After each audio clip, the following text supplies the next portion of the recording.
Pope is a pretty solid learning tower as well. I mean, our opponent Jay, he is using the boots that are necessary for it to be right. And those upgrades specifically are the reactor upgrade, which is the 4-tier upgrade on the top half of the sub, and then the first record ability, which is the middle path upgrade. Hey, what the fuck? These two upgrades are absolutely so freaking goated, right? Because once you have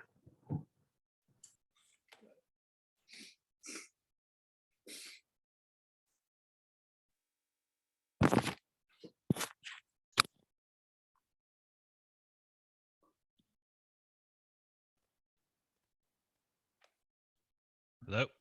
Hello. Can you hear me? Yep. Zoom's decided it wants to be silly.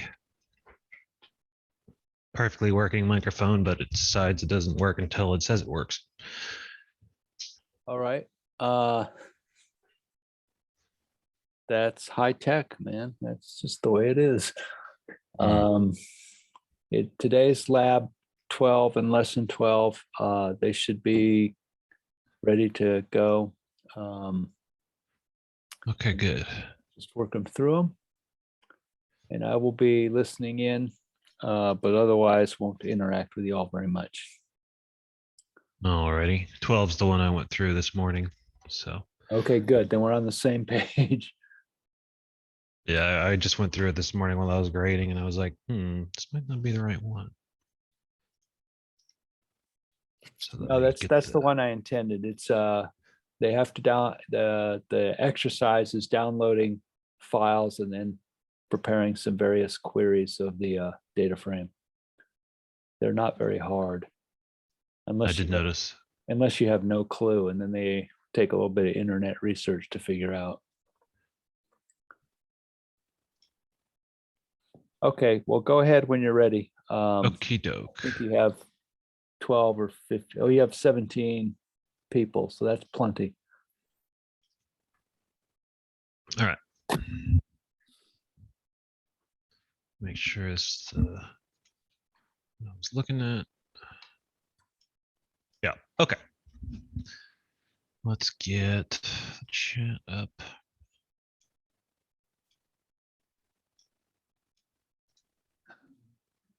All right, is everyone able to see my screen share and hear me? Oh, hey, I didn't turn my camera on.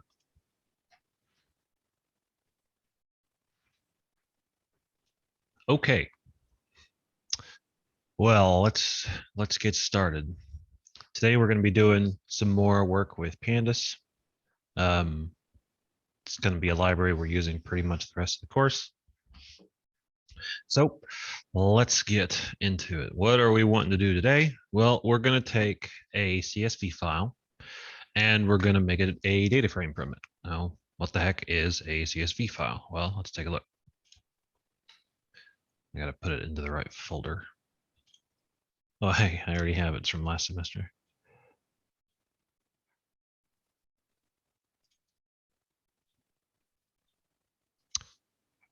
One moment.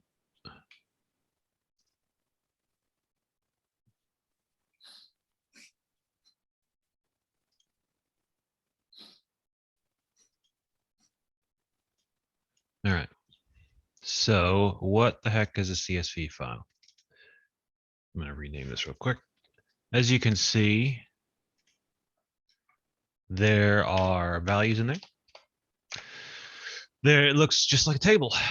And the CSV, comma, separated values. So as a raw file, if I were to change this to a text file, I believe I can do that real quick.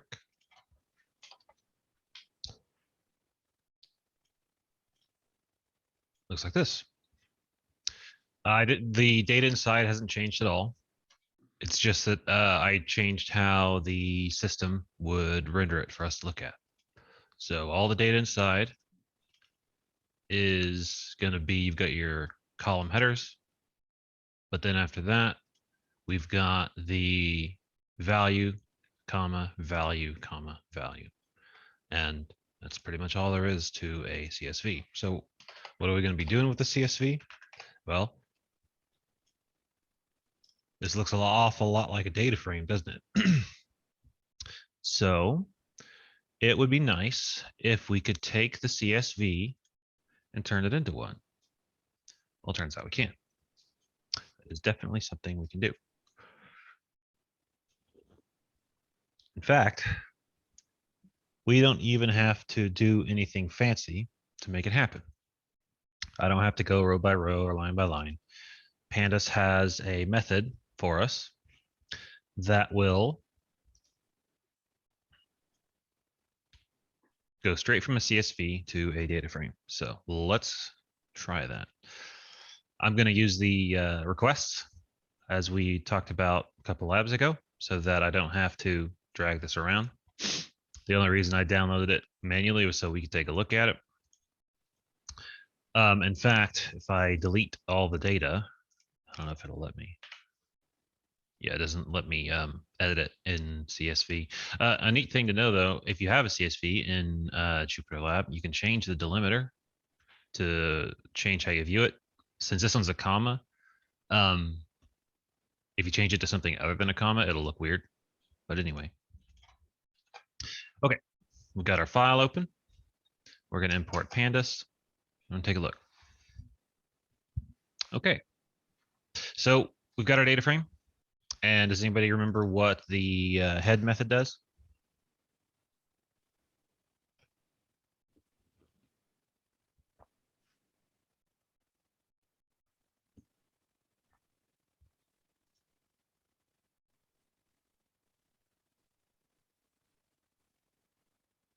Yep, gives you the first 5 rows.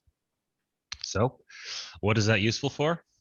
Well, it's useful to be able, in this instance, I made a data frame out of CSV. I'd like to see if it looks decent. I don't want to print the whole thing. Now, this one's not terrible, but it still goes off the screen. Imagine if this were 100 or 1,000. So I don't want the whole thing, but I do want to see if the structures are right. So I can use the head method, or if I want to, I can use the tail method. It gives me the first 5 or the last 5. This didn't save the way I thought it was going to.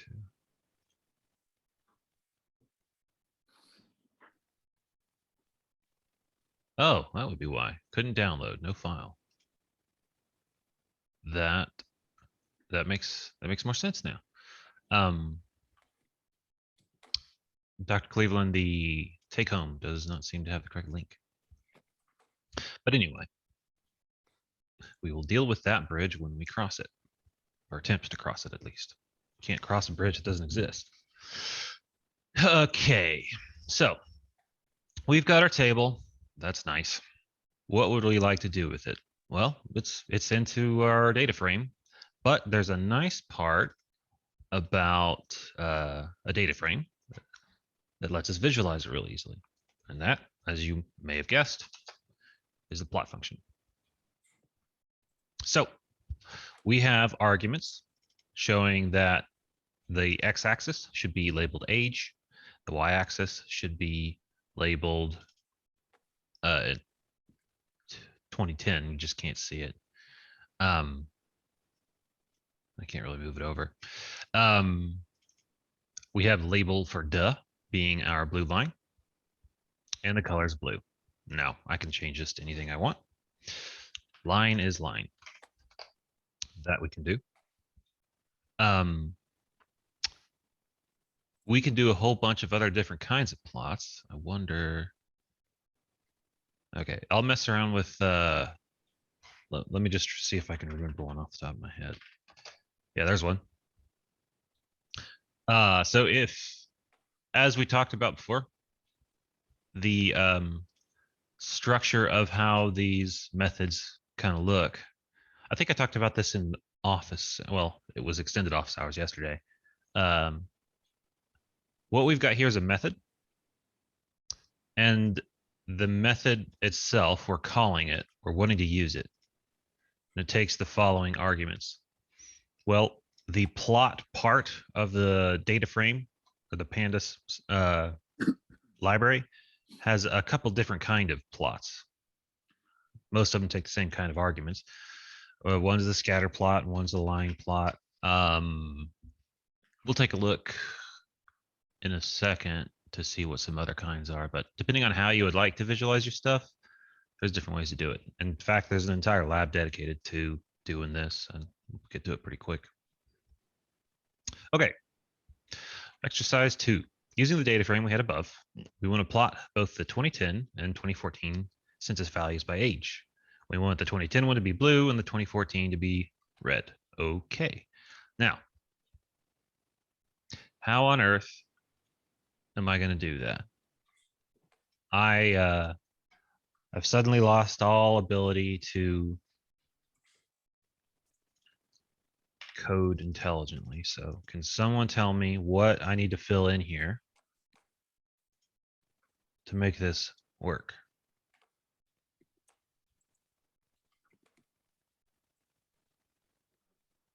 Looks like I want to plot two things.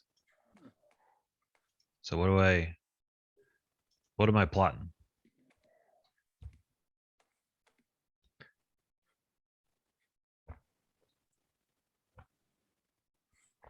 Well, first thing I'll say is, like I said in office hours, if I don't know what a method, function, or package does, as I'm pretending to do,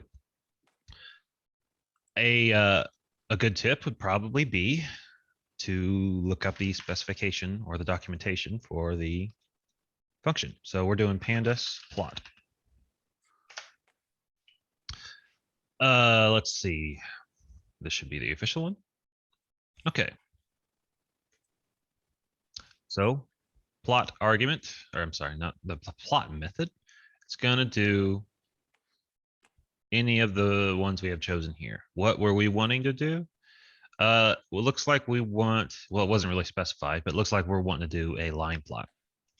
So we can do line. That's fine.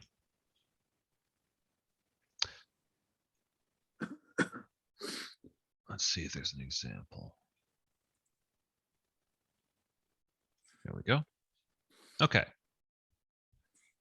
So what is the X argument? It needs to be the label of the position of the X values, Y, label of position of the Y values, and the rest of the args can be color, keyword arguments. Looks like we want the color one. Remember, because it said one we want in red, one we want in blue. So that's definitely something we could do. Okay, so we know how the method works based off of the documentation. We want to get the correct X part. We want to get the correct Y part, so on and so forth. So what do I put in here?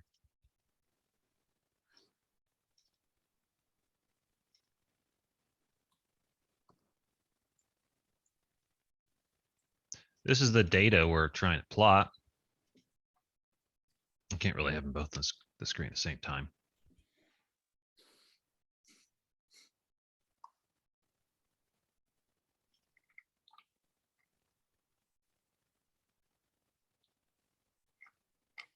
Surely it's not that early. Come on, guys. I want to plot. Let's see. Would someone says, would Y be the years? Well, let's look at our data. We're wanting to plot the data from the census by age. So what is the X value? What is the X axis? Well, the file's actually already open. So really all I'm asking you to do is DF already exists, our data frame. It's already there. Data's loaded in. That was exercise 1. All I'm really asking you guys to help me with is how on earth do I get it to make a nice picture? But when you have a plot, or when you have data, really, where's my annotation? There it is. I've got a Y axis and I've got an X axis. Now, in general, the way it works is X axis is the independent value and Y is the dependent value. Now, what the heck does that mean? It means that this one depends on what this one is, and this one here doesn't care what's going on up here. So which one's going to be which in our data? Well, we've actually already seen it. It was already used right here, but I'll still explain why it is that. Is because this is the data from the 2010 census of people of age 0. people being age 0 doesn't care what the 2010 census says, but the 2010 census definitely cares what the age of the person is. So this is going to be our X data, and this is going to be our Y data, at least for the 2010 version. For the 2014 version, this is our Y data. So given that knowledge, what the heck should we do? I will put this here just so we can see the structure.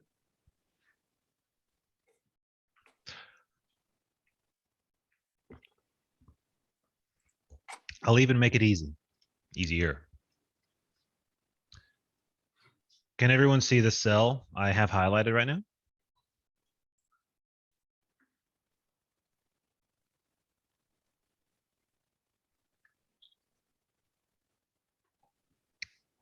All right, so the question is, how do we get the data frame to plot our 2010 data with a blue line? Well, all I have to do right now is execute this cell. Cool, we did it. Exercise 2, plot the 2010 data with a blue line and plot the 2014 data with a red line. Okay. Notice how I have 2 line plot methods here, and I have 2 things I would like to plot. Seems reasonable. Ignore the AX for a moment because I don't want to confuse anybody, but just visualize this as 2 plots. I want to plot 2 things, and I've got 2 plots. So can someone other than Parth, who's been very helpful and participating? I don't know the right adjective for that. Can someone tell me what we should do here? I got 2 plots. I got 2 things I want to plot.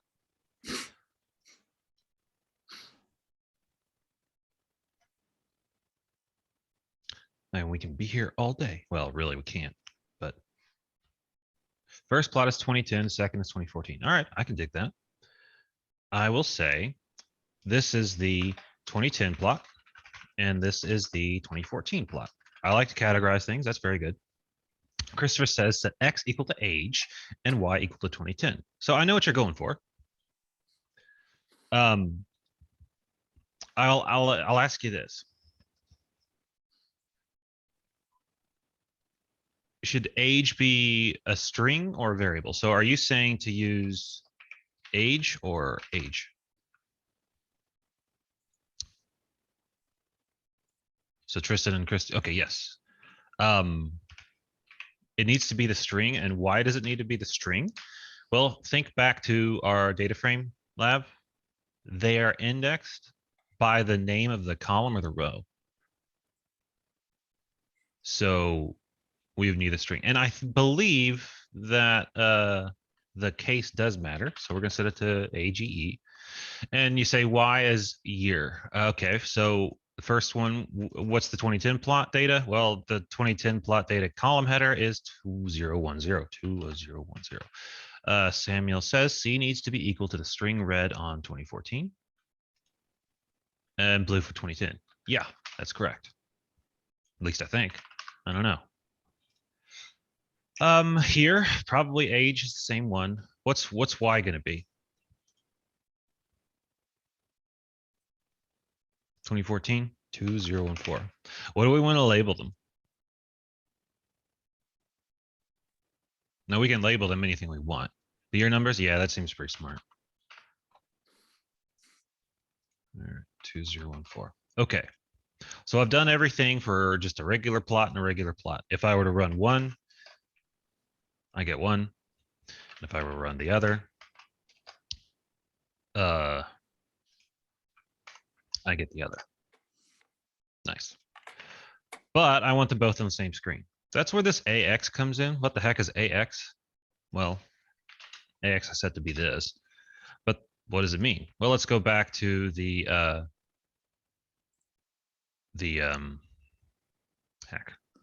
documentation.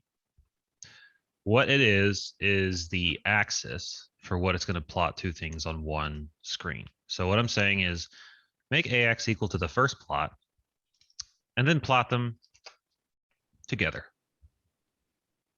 So this looks pretty good. Now, what the heck is going on with this thing over here? Well,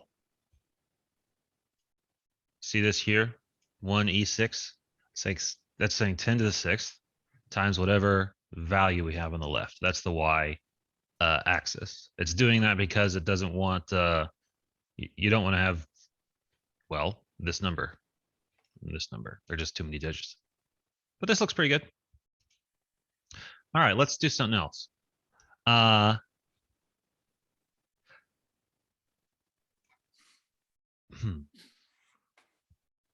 we got time. Let's make it so that these are different styles. What's another kind of plot other than a line plot that we can do for the 2014 data? So someone can either tell me if they know, or if they don't know, they can tell me where we can go. A bar plot? Okay, well, let's see if we can just straight up do this. Doesn't seem like it. Well, we know we want to try a bar. Christian says scatter. We can do scatter, and we know that one works. Okay, let's see what the bar one looks like. I'm going to go in here. Let's look at an example.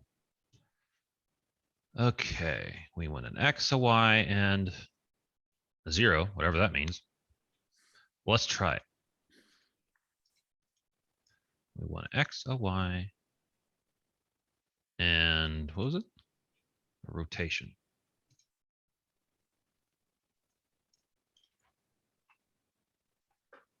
I think I was wanting to try it with this one. What is it not like? It doesn't like rectangle, has no, color, probably. Probably doesn't like that. Okay, now as you can see, it looks kind of funny. But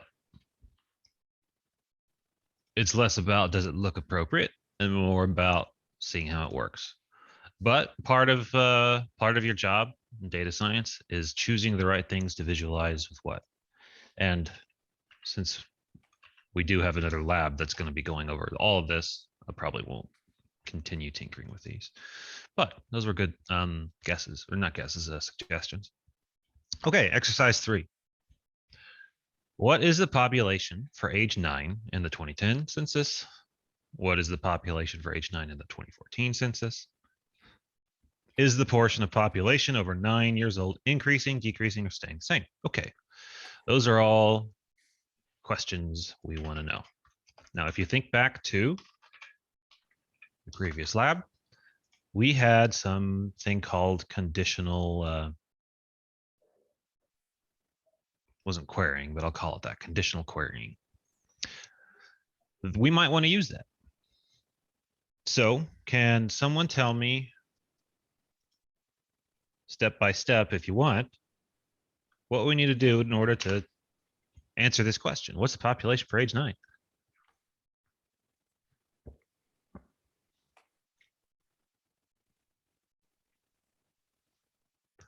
This might make it a little easier. It's always nice to have your structure in front of you.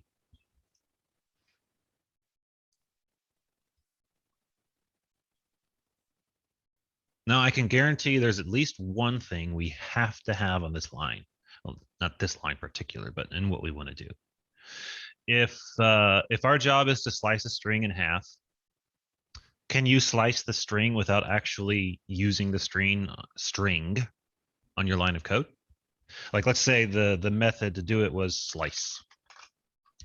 It's kind of strange to have the slice method without having my string, right?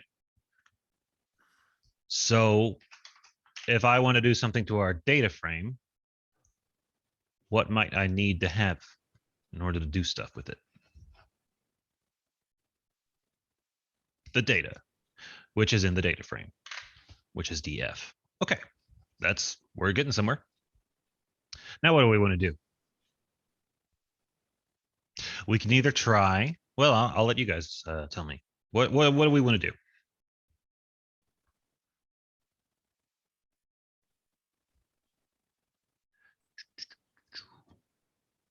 Find the population. Okay, that's something we can do. So what is our way of getting a single population number like this one here? I can get all the populations, I think. I got all the 2010 populations. Is that what we wanted?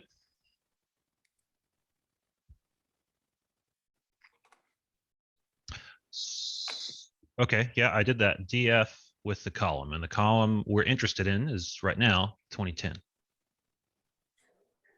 All right, someone other than Parth, because Parth is a great soldier and is participating. Appreciate your service, but everyone else needs to do the same. So I called my data frame and I said, give me the stuff in the 2010 column, because that's where the populations are. Question one, are we done?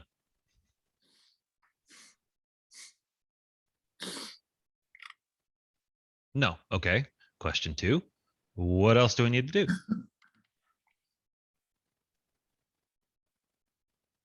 We need to find age 9. So by that, I think you're saying we want the population, but only on the row where age is equal to 9. So if only there were a way to do that.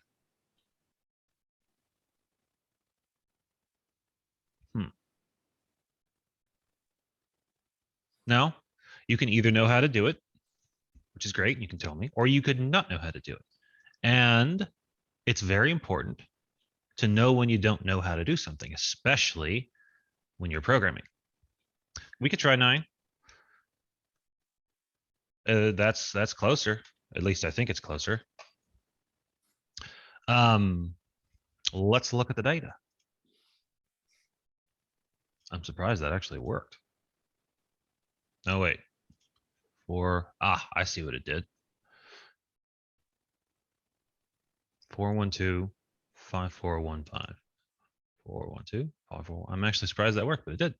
What I was expecting to try and do, if you think back,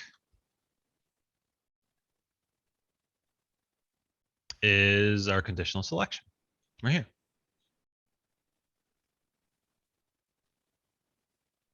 So if we were going to use the same syntax here, what we would do is the following. So we want our age to be equal to 9, and our column we're interested in is 2010. Now this one actually worked, and I am surprised, but it did. So there we go. Okay, so if that works for 2010, what do I need to do for 2014? One is the magical tool of copy and paste. It's the best thing ever. I don't know, maybe find's the best thing ever, but they're close. What do I need to change?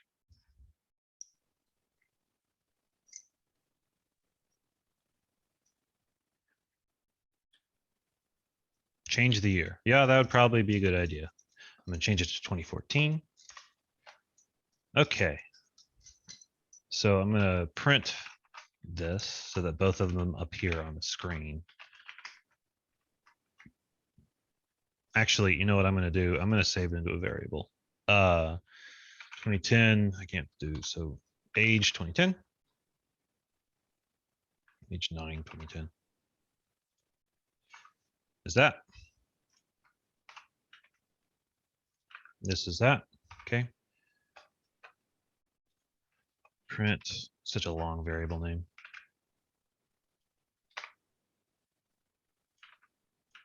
Alrighty, and you will probably know why I saved them as a variable when we get to the third part. Okay. The question is the portion of population over 9 years old increasing, decreasing, or staying the same? Well, off the top of your head, can anyone tell me?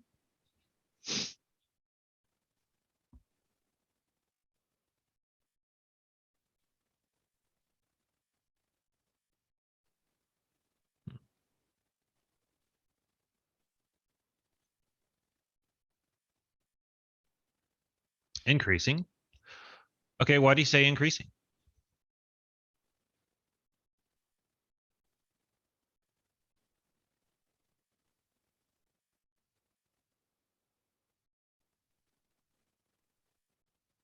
This number is bigger than this number, so why would you say increasing? Wouldn't that imply it's getting less? Wouldn't that mean it's decreasing?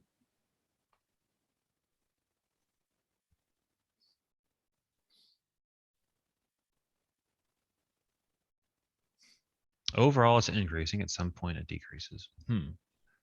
Not quite what I was looking for. Let's put it this way. The question asks, is the portion of 9-year-olds going up or down? So it doesn't matter if I compare the 9-year-olds in 1 year to the 9-year-olds in the next year, because the real question is how many versus the rest in 2010 and how many versus the rest in 2014.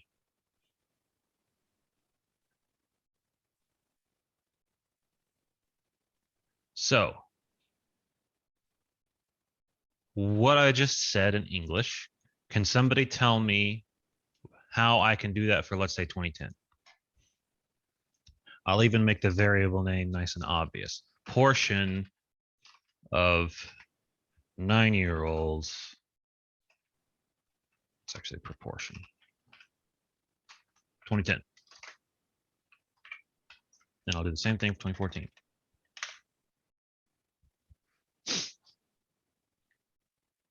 Yes, it is proportional. That is part of the question. That's why I intentionally asked it as a trick. Well, it wasn't a trick question, but I just didn't say everything.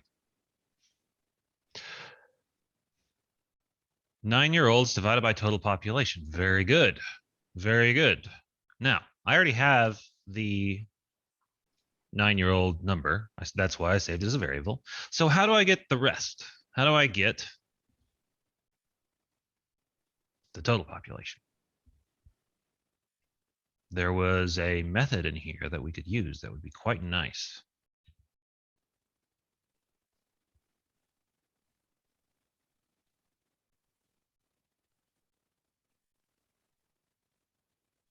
It would be on the screen if I hadn't changed it. But I narrowed it down to a screen. Someone can surely sum. There we go. So we would like to sum up an entire column. Which column do we want to sum up?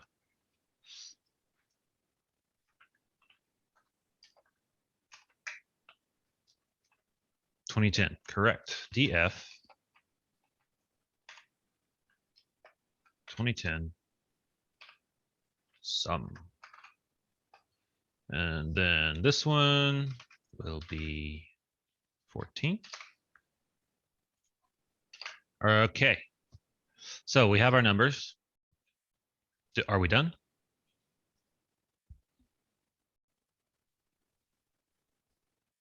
I believe there's one more thing to do.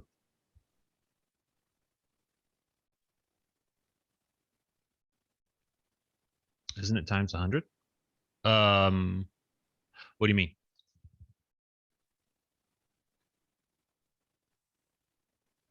Oh, I see. You're wanting to get it like as a percentage. We could do it that way.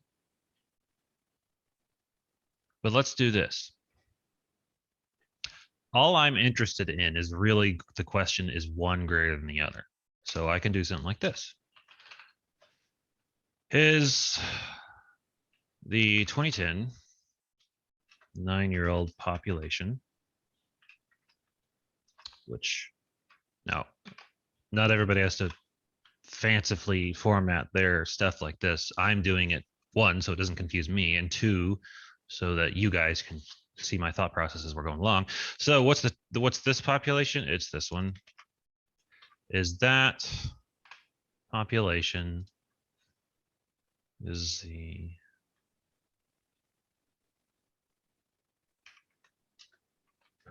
poor, what was the question? Proportionally smaller than the 2014 9-year-old population, which is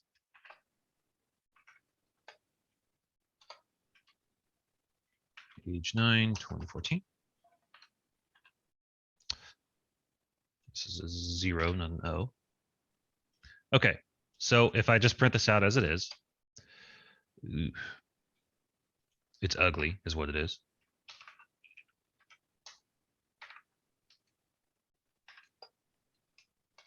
Okay. And it's actually putting in new lines. And then the answer will be this one, less than or equal to this one. So the answer is true. So what does that mean? It means that the proportion of 9-year-olds in 2010 is less than or equal to the proportion of 9-year-olds in 2014. I'll take the equal out to just see strictly, and there we have it. We can actually see what these numbers are if we want. Print this now.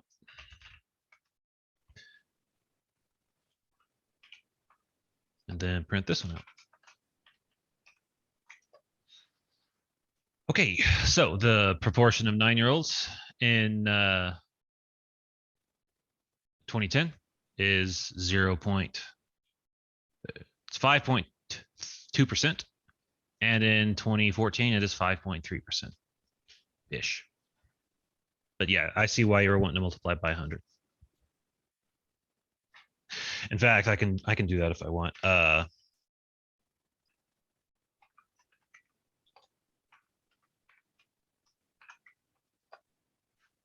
Easier to read. And if I want to get real fancy, I can do this. So round this to, I don't know, 4 decimal places. It's fine. 4. Right. Oops, forgot the, maybe a little bit more than that. Now, something weird that I noticed here is that I'm not actually getting the number itself. I'm getting the row, which is fine. But we answered the question. Okay, bonus. Put the new histogram and the previous one next to each other and explain what you can infer by comparing them. Well, we didn't actually see histogram in here, so I'm a little surprised at that. But I know where to look it up. Right here. So how does a histogram work? Let's look at a example. We got a data frame, and we want to plot our histogram like this. We can do that.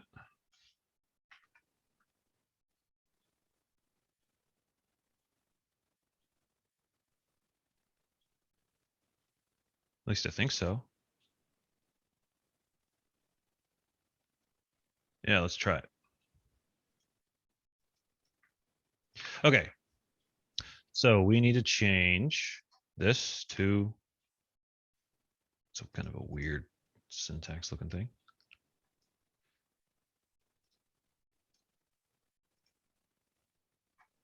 Oh, yeah, this is a markdown cell, isn't it? All right, our data frame is age, AGE. The thing is, the data here is a little different.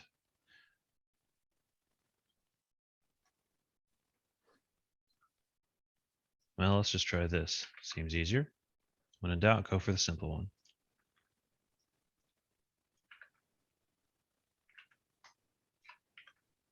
Let's try it. Okay. So what do we have here? We have a histogram, which is plotting age in addition to the other two. And since we have time, what we'd like to do right now is get rid of the age column. Does anybody remember how we get rid of a column in the data frame? In here somewhere.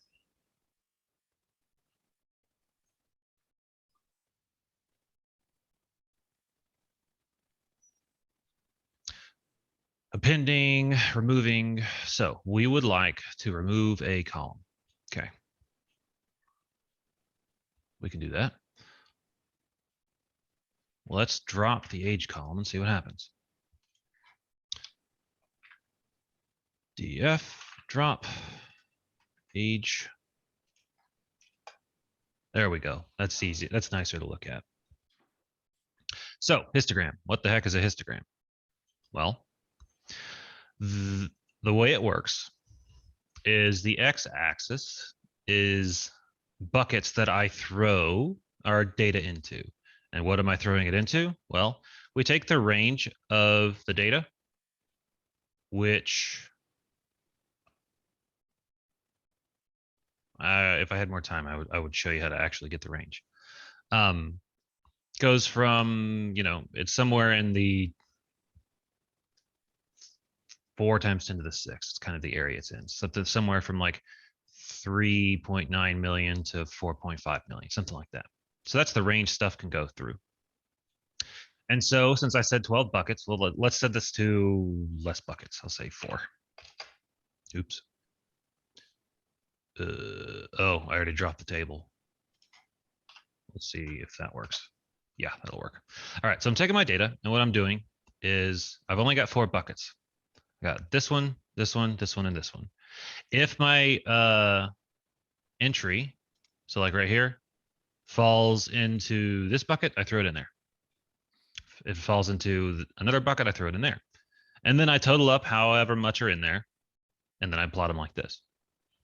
You can see the 2014 is in orange, the 2010 is in blue, and the overlap is both of them. Now, 4 bins doesn't let you really visualize very much. How many ages do we have? 18? Let's try doing 20. 20 bins. All right. So here's a histogram showing kind of the distribution we have 2010 versus 2014. As we can see, maybe in 2010, we had a kind of a spike in this number. But yeah, different ways to visualize stuff. I think this one's probably, I need to redo this stuff because I dropped a line. I think this is probably a better way of visualizing it. All right. Let's see. Reed says my code is the same as yours, but nothing's printing out. Which part? Because I did a lot. For the bonus one?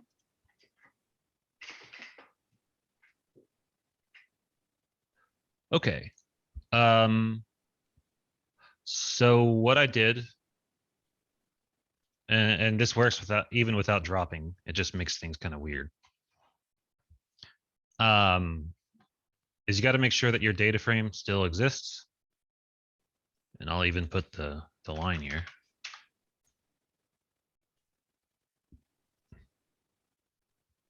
So if that doesn't work, if it's giving you an error.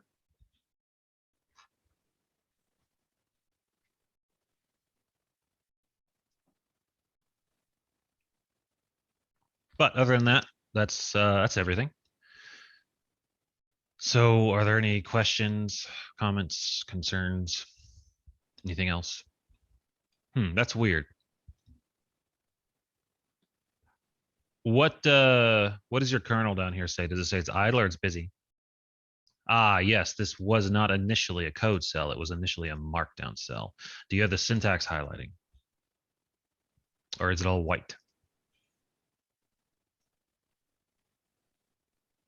I had to change this to a code cell. Now that's a thinker. Why did the histogram change from how you had it before? Because if you remember, I had to drop this age column. There's actually a way to just get the, let's do it properly. Why don't we? I don't want to drop the age column, but what I do want to do is only plot the first 2.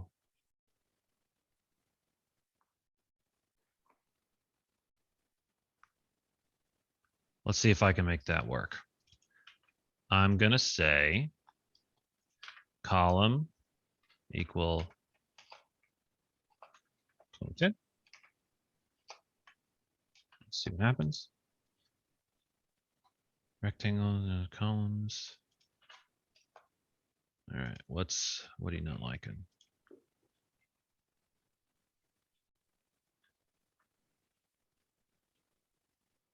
Don't know.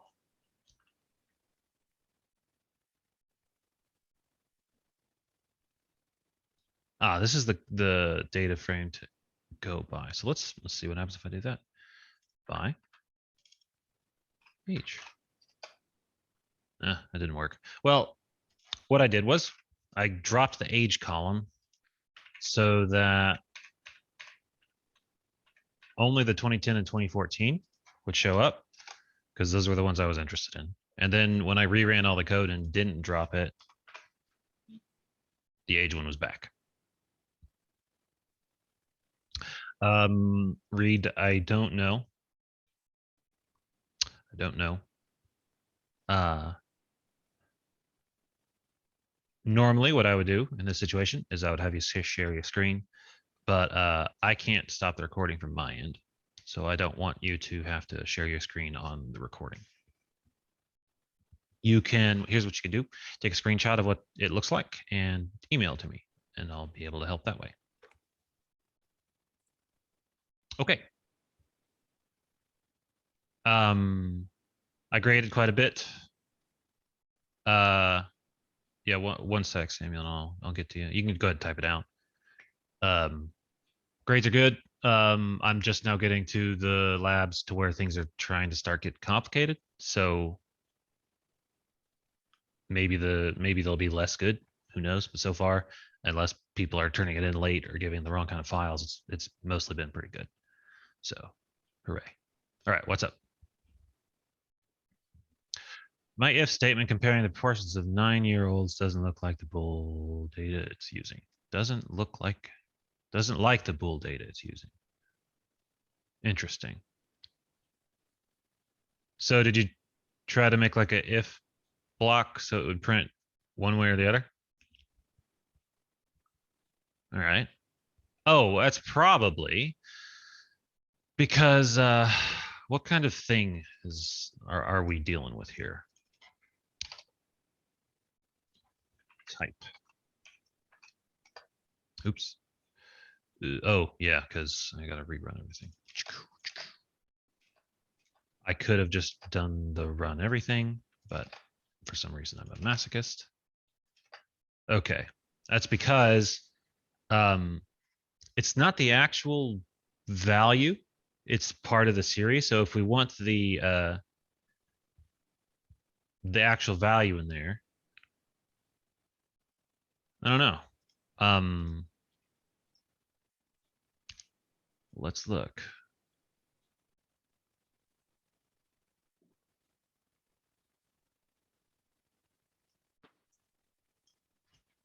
Series.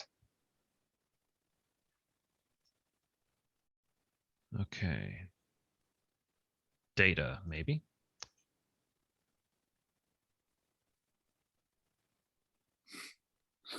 Let's see if that does it. Data. No. Okay. Here's what I know will work. This Boolean right here will work. You're comparing a series to a series, so it'll be totally fine. If you try to put it inside of an if, it might not like it. So here's what I'll do. I'll say my Boolean is this. Okay. And then I'll get rid of this. I don't want to look at it. And I'll say print. I can even go the extra mile. If my Boolean print. Let's see, this will mean what? Decreasing?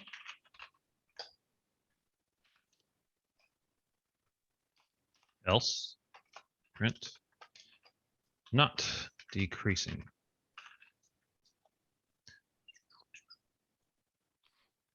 I see. So this is what you're running into? Okay, cool. Very cool. Well, let's start from this. Print my Boolean And also print the type of my Boolean. All right. I see. It's the same thing we had here.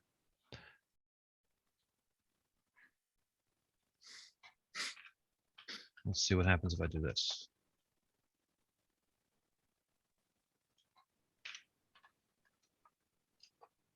Okay. That should fix it. Now, the way I figured that out, I didn't know this off the top of my head, but see what this does?